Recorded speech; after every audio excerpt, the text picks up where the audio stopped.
Uma ótima tarde a todos. Hoje é 3 de novembro, quarta-feira. Começamos agora a segunda edição do Agricultura BR, ao vivo para todo o Brasil, pelas antenas parabólicas, sistema digital e analógico, também pela NET Claro TV, canais 190 e 690, pela Neo TV no Paraguai e no Brasil, pelo portal sba1.com e também pelo Facebook do Canal do Boi e as dezenas de páginas que levam o nosso programa. Sejam todos bem-vindos.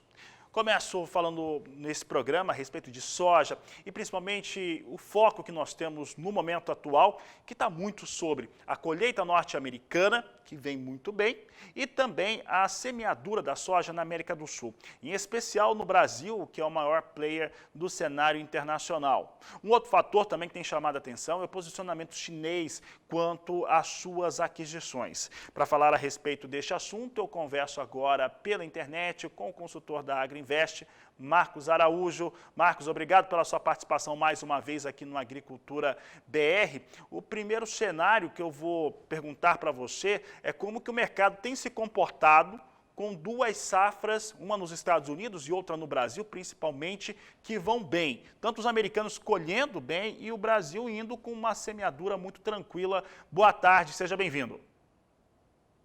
Obrigado, Fabiano. Muito boa tarde. Nesse momento, do ponto de vista da oferta mundial de curto prazo, nós não temos nenhuma ameaça de quebra de produção ou esse problema de fornecimento, o que faz nesse momento uma pressão negativa sobre os preços da soja em grão na Bolsa de Chicago, uma queda de praticamente 15 centavos de dólar por bushel nesse momento.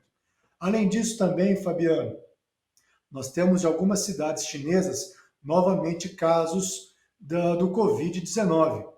E a China toma uma medida drástica quando isso acontece, do lockdown de toda uma cidade, o que faz com que o mercado fique apreensivo numa menor demanda de curto prazo e esse clima favorável aqui para a América do Sul.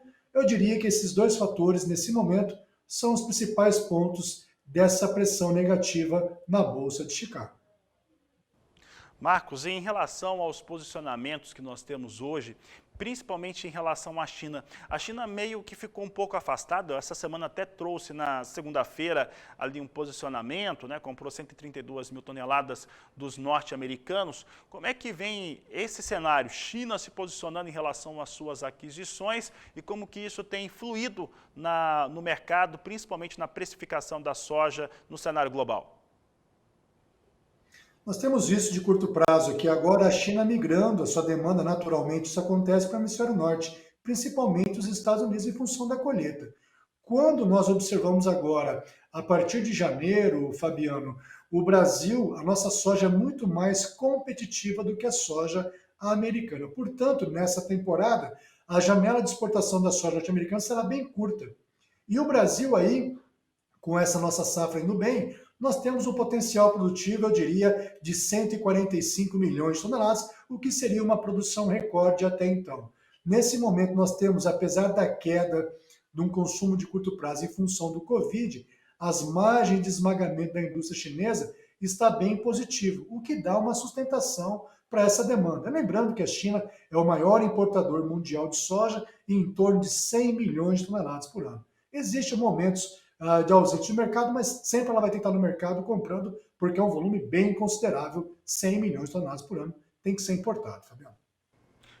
Marcos Araújo, pensando no cenário global, em que vai mostrando uma demanda que é aquecida, essa demanda é uma demanda com tendência de elevação, mesmo num ano em que nós devemos ter safras positivas, pelo menos entre os maiores produtores. Hoje nós estamos observando, e foram alguns telespectadores, sojicultores que me relacionavam esse questionamento, em relação ao preço praticado, que estaria comparando o mesmo período sazonal mais baixo do que no ano passado. Como é que tem funcionado essa comercialização brasileira em relação ao fechamento dos preços aí para a saca da soja? Como é que você avalia esse momento? Pegando Dourados, por exemplo, nós temos o preço da soja a R$ 162 e o ano passado esse período era uma soja de R$ 166, em torno de R$ 4 por saco. Num bate-papo que nós tivemos recentemente, eu comentei que o preço da soja no mercado brasileiro tinha prêmios que nós chamamos de basis local muito valorizado. Se você pegar um gráfico recente, você vai ver que o mercado físico brasileiro se enfraqueceu quando a gente olha Chicago e dólar, mostrando bem isso.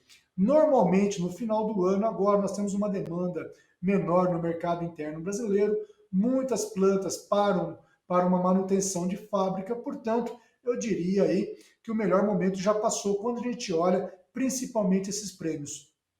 Então o produtor tem que ficar muito atento agora, Fabiano, porque já no comecinho de janeiro nós vamos ter a colheita no Mato Grosso.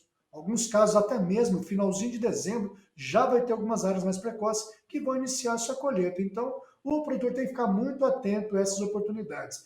A queda no mercado físico só não é mais acentuada em função da valorização do dólar frente ao real nessas últimas semanas, Fabiano. Marcos, antes de encerrarmos a nossa entrevista, pensando no dólar hoje, principalmente um dólar está quase 5,70 nas referências antes do programa entrar no ar nesta quarta-feira. Hoje, o quanto que o dólar tem pesado positivamente para o mercado brasileiro de soja? Tanto quando nós falamos na remuneração ao produtor, quanto também na exportação para as tradings que operam no Brasil. Sem dúvida, o dólar aí dentro do tripé da formação de preço, que é Chicago, o prêmio no Porto e a taxa de câmbio, ele interfere muito, principalmente para aquele sojicultor brasileiro que tem seus custos de produção em reais por hectare. Então, o produtor rural que comprou os insumos dessa safra 21, 22, em torno de 5,40, 5,50, agora, Fabiano, o dólar futuro para fevereiro do ano que vem é um dólar de 5,86. Isso é muito benéfico para o sojicultor, porque ele tem uma receita maior em reais, e para as trades exportadoras, nós temos um ganho logístico em função do menor custo em dólar. Por exemplo, quando nós tínhamos um dólar na casa de R$ 4 para reais por dólar, a logística do Mato Grosso de Sorriso até o Porto eram US$ 90. Agora, com um dólar de 5,80, 5,90, esse custo da logística brasileira cai para US$ 60. Ou seja, US$ 30 de competitividade em função do câmbio. Isso tudo aí nos dá mais competitividade numa soja custo e frete China. Tá certo. Marcos Araújo, eu agradeço a sua participação aqui no Agricultura BR, no canal do Boi. Um grande abraço a você. Obrigado, igualmente. Tá certo, conversei então com Marcos Araújo da Agriinvest, mercado da soja sempre em destaque aqui no Agricultura BR. É claro, e olha, eu falava a respeito de soja, e soja em Chicago hoje tinha um movimento de estabilidade neste momento, no qual nós temos uma maior frequência de negócios, soja começou a operar em queda. Você confere comigo agora os negócios, já está na tela, e a queda nesse momento vai ficando expressiva. Nós temos aqui a posição de novembro negociada a $12,34 o bushel, queda de 0,80%. Janeiro, $12,45 mais 4 por bushel, recua 0,86%. Março, $12,56 mais 2 o bushel, queda de 0,85%. E maio, $12,65 mais 6 o bushel, com recuo de 0,84%.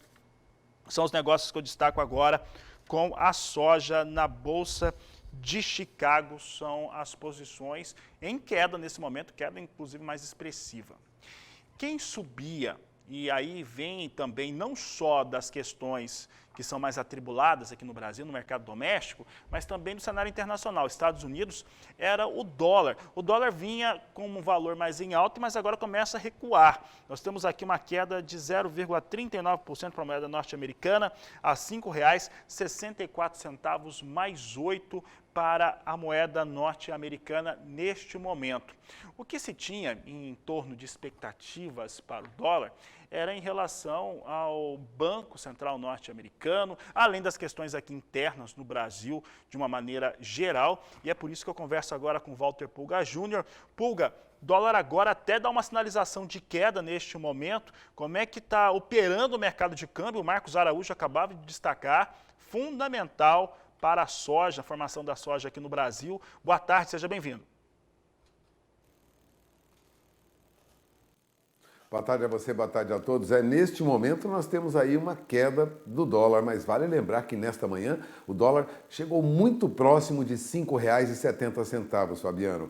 O que ocorre é que durante o feriado ocorreram negociações políticas muito intensas, né, para procurar um acordo com a oposição no Congresso e viabilizar a votação da PEC dos precatórios. O que é essa PEC dos precatórios? Ela abre aí quase 92 bilhões de reais no orçamento da União, agora em 2022, dos quais quase 84 bilhões são livres para serem usados na ampliação do programa social, né? Aqueles R$ 400 que o presidente Jair Bolsonaro pretende conceder, e outras demandas, como o auxílio diesel, também prometido por ele a caminhoneiros, e as emendas de parlamentares. Resumindo, enquanto o mercado olha para essa PEC dos precatórios, de outro lado, há mesmo que você citou agora há pouco, né? Os agentes financeiros repercutem, além disso, a ata da reunião do Copom na semana passada, na verdade, já sinaliza o Copom que pode subir taxa básica de juros mais adiante. Tudo isso vai alterando o dólar. E você lembrou muito bem a questão da política monetária do Banco Central dos Estados Unidos, o Federal Reserve. O que ocorre é que hoje, a partir das 15 horas, horário de Brasília, nós saberemos qual é a decisão do Banco Central dos Estados Unidos. A tendência é que o Banco Central americano sinalize uma redução naquela compra de ativos em 15 bilhões por mês. O que o Banco Central americano vinha fazendo? Todo mês comprava 120 bilhões de dólares em ativos. Agora começa a reduzir, né? 80 bilhões, compras de títulos do Tesouro Americano, as chamadas Treasuries, né? E 40 bilhões em papéis atrelados à hipoteca. Bom, o Banco Central americano vai reduzir essa oferta de recursos para o mercado, essa compra de ativos, e isso pode mudar muito o comportamento do dólar mais adiante. Por isso, de olho na informação. O dólar agora cai 0,34%, está na faixa de 5,65, mas de olho na informação, porque isso pode mudar rapidamente. O dólar lá fora tem mantido uma certa valorização frente a outras moedas, portanto, não é de se estranhar que volte a subir ainda hoje no mercado. Por enquanto, vem em queda. É com você. Obrigado, Walter Pulga Júnior. Boa tarde a você. Bom, trazendo esses dados que nós comentávamos há pouco com o Marcos Araújo, soja em Chicago, dólar, nós temos aqui soja na referência portuária, Santos e Paranaguá, com entrega em dezembro a R$ 171 a saca de 60 quilos, de acordo com a Grãos Corretora. Vamos mudar de assunto, mas ainda falando de soja, mas principalmente a integração lavoura-pecuária e os resultados que podem ser obtidos com 3 safras, soja, milho e boi. Essa experiência ela tem sido muito bem associada e com resultados excelentes em várias partes do país. Você vai conhecer agora um exemplo no interior do estado de Mato Grosso, na reportagem de Valdir Pacheco. Nos últimos anos, a técnica de produção que integra a lavoura com a pecuária tem aumentado no Mato Grosso, principalmente no Cerrado, onde existem largas áreas de pecuária subutilizadas. A integração lavoura e pecuária, ILP, tem sido uma revolução na agricultura tropical, pois permite aumentar a lotação animal e ainda produzir grãos na mesma área. A Fazenda Esperança, localizada em Santa Carme, no norte de Mato Grosso, está em pleno plantio da safra de soja. A fazenda integra a lavoura e pecuária há mais de uma década. O produtor em Valdoês investe muito em tecnologia de ponta, pois sabe da importância para aumentar a produtividade, principalmente em maquinários modernos e eficientes. A produção na fazenda está dividida em 2 áreas, sendo uma com a ILP, onde planta braquiária após a soja para a entrada dos animais no sistema, e a outra com sistema convencional. Mas na safra passada, comparada com a deste ano, a área de integração teve problemas com as chuvas na colheita da soja. Finalzinho de janeiro, início de fevereiro estou colhendo e no máximo dia 5 de fevereiro está colhendo, né? Assim, pelo histórico que a gente tem de chuva, né? Então até no dia 20, 25 de fevereiro tranquilo. Se entrar no mês de março plantando milho já começa a complicar um pouco, né? Bem na área da integração que eu tive o maior problema, porque a chuva se intensificou mais no final do ciclo. Então, a soja colhida no início, que eu plantei o milho, colhi ela 100% boa. Não, vamos dizer assim, bem dentro da janela para conseguir pegar com o melhor peso. Já talvez tinha perdido alguns quilos de peso porque a soja estava pronta, como deu muita chuva, a gente não conseguiu acompanhar a colheita, né?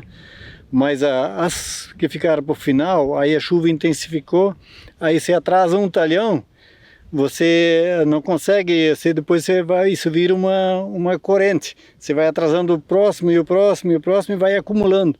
Aí o final foi o mais complicado, aí nós colhemos com soja variada, soja brotada no pé e teve uma série de problemas.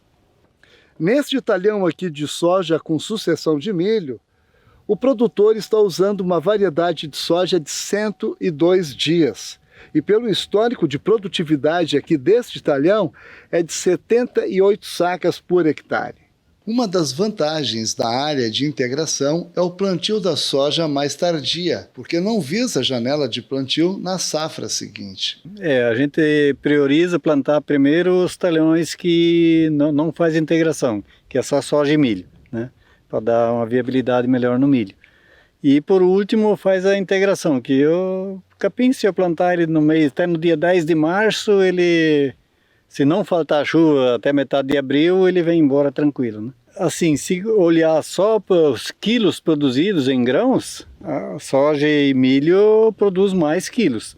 Agora a pecuária eu tenho uma terceira safra que eu produzo mais um tanto de carne lá em cima, né?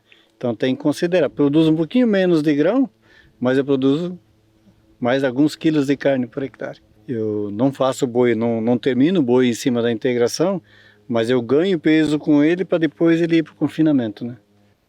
De Santa Carmen, no norte do Mato Grosso, Valdir Pacheco. A seguir no Agricultura BR, vamos falar sobre o mercado de milho e também o que esperar para este restante de semana em relação à previsão do tempo, clima, para as áreas de cultivo no Brasil. Então fique conosco, eu vou para o intervalo comercial e volto em instantes. E olha, o tempo mais firme tem favorecido a semeadura das lavouras pelo Brasil. Como fica a previsão do tempo nessas áreas, você vai saber agora no Agricultura BR com Ana Flávia Trindade. Boa tarde, Ana Flávia. Boa tarde, Fabiano. Boa tarde a todos. O tempo firme da última semana favoreceu os trabalhos em campo em diversas regiões produtoras, mas agora vamos ver se essa tendência ainda se mantém. Nesta quarta, a chuva forte continua com ventania de até 80 km por hora, volumes elevados e risco de deslizamentos e alagamentos entre o Rio de Janeiro e Salvador. Além disso, o mar fica agitado e as ondas podem chegar aos 3 metros de altura. No interior de Minas Gerais, Goiás, Distrito Federal e no interior de Mato Grosso, o risco de granizo aí é alto. Na região sul do país, a formação de uma nova frente fria mantém o risco de temporais isolados no estado do Rio Grande do Sul. Chove também no norte, na maior parte do nordeste e no oeste de Mato Grosso do Sul, ao longo aí desta quarta-feira. Já o tempo firme e quente predomina desde o interior do Paraná até o Triângulo Mineiro e também no leste de Mato Grosso do Sul e desde o estado do Alagoas até o litoral do Piauí. A tendência para os próximos dias é de que a frente fria se forme entre o Uruguai e o Rio Grande do Sul e avance aí a partir dessa sexta-feira, espalhando chuva por toda a região sul do país. No interior de São Paulo, a temperatura aumenta nos próximos dias e o tempo firme segue até a próxima sexta, pelo menos. Nas demais áreas do Sudeste, no Centro-Oeste, Norte e Nordeste, o predomínio é de tempo mais instável. Fabiano, é isso. Daqui a pouco eu volto com mais detalhes da previsão do tempo durante toda a nossa programação. É com você. Obrigado, Ana Flávia. Uma ótima tarde a você. Por aqui vamos falar sobre a previsão de produção de safra da campanha 2021-2022 no estado de São Paulo. Quem traz os dados é o repórter Gustavo D'Angelo. O primeiro levantamento do mês de outubro relativo ao acompanhamento da safra de grãos 2021-2022, elaborado pelo Departamento Econômico da FAESP, com dados da Conab, apresenta números sobre a produção de amendoim, soja, milho, sorgo e trigo, com informações de estoque e oferta e demanda. Segundo a publicação, a agricultura paulista deve apresentar resultados mais positivos na safra 2021-2022. A Conab prevê que a área cultivada com grãos no estado seja de 2.480.000 hectares, aumento de 3,4% em comparação à safra anterior. Quanto à colheita, a previsão é de que 10.150.000 toneladas de grãos sejam apurados na safra recém-iniciada, volume 17,4% superior ao colhido na última temporada. A tendência geral é de recuperação das produtividades, cuja média deve alcançar 4.090 quilos por hectare neste ciclo, aumento de 13,5%. O resultado positivo deve ser impulsionado principalmente pelo milho safrinha e pela soja, que continuam sendo o destaque da produção paulista. De Araçatuba, São Paulo, Gustavo D'Angelo. Por aqui falamos de milho no mercado futuro brasileiro, milho que vinha num movimento de estabilidade, pelo menos na segunda-feira, hoje vai apresentando queda. Você tem aqui milho no mercado futuro, B3 na tela, em posição de novembro a R$ 89,80 a saca de 60 quilos, com queda de 0,39%. Janeiro, R$ 90,12 a saca, recua 0,25%. Março, R$ 90,11 por saca, com queda de 0,28%. E a posição de maio vem com ganhos de 0,63% a R$ 86,17 por saca de 60 quilos.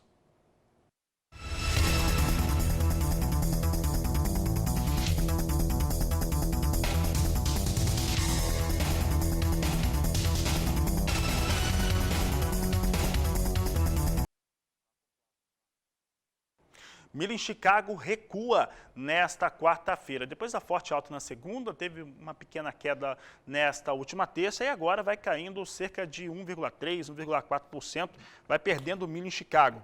Posição de dezembro vem com $5,65 o bushel, queda de 1,40%. Março, $5,73 mais 4 bushel, queda de 1,33%. Maio, $5,77 mais 4 por bushel, queda de 1,37%.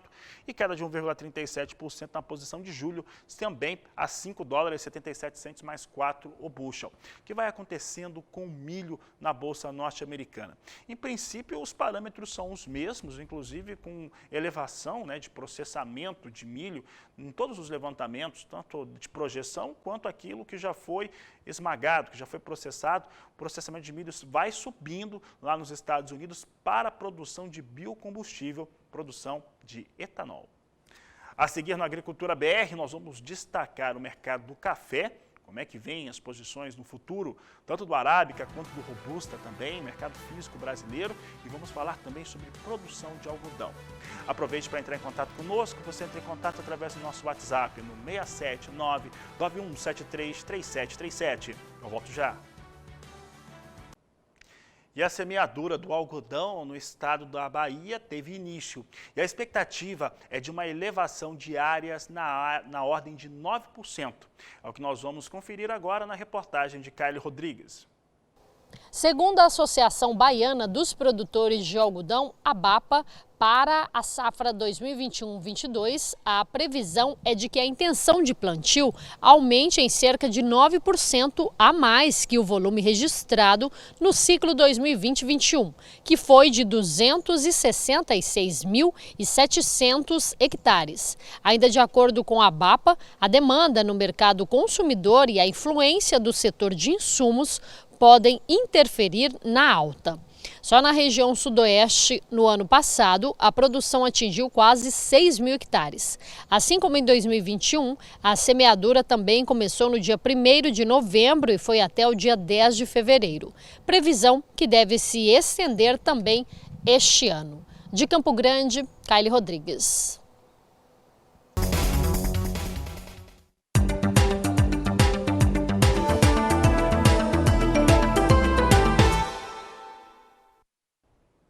Você acompanha comigo agora o mercado futuro do café arábica na Bolsa de Nova York, plataforma Ice Futures, na tela com destaque para alta no dia de hoje. Posição de dezembro vem para $2,11 mais 75 a libra peso.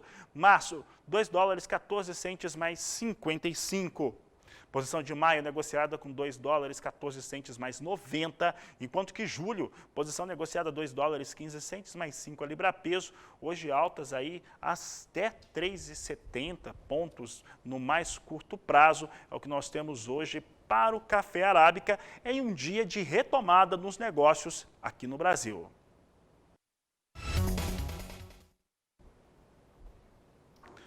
Por aqui destacamos o mercado futuro do café robusta negociado na Bolsa de Londres. Você acompanha comigo agora como é que vem os negócios na plataforma Life em dólares e tonelada. Hoje recuperação para a Life, com exceção da posição de novembro, essa é uma posição que já vai migrar, mas temos hoje recuperação depois de 3 dias de queda lá em Londres. Novembro vem ainda com $2.250 a tonelada, perdendo 1,31% e poucos contratos negociados. Já janeiro vem com $2.251 a tonelada, alta de 0,76%. Março com $2.190 a tonelada, com alta de 0,64%. E maio com $2.157 a tonelada, elevação de 0,70%.